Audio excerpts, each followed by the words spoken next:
I am setting up my clamps about 12 inches apart and then orienting my lumber according to my numbering of the different joints so that everything still lines up the way I laid it out.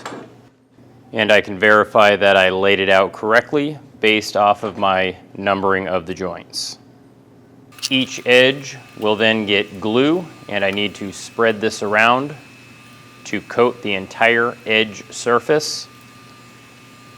I can then flip down all of those pieces and pull these pieces together. I want to very gently apply a little bit of pressure with the clamps, making sure my pieces don't shift around.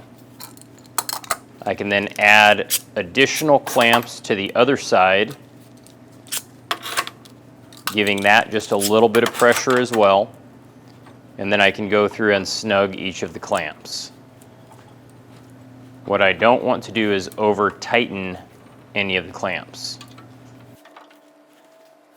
We can then wipe all of the glue that has squeezed out on both the top and the bottom using wet paper towel. We can then set that aside for 24 hours.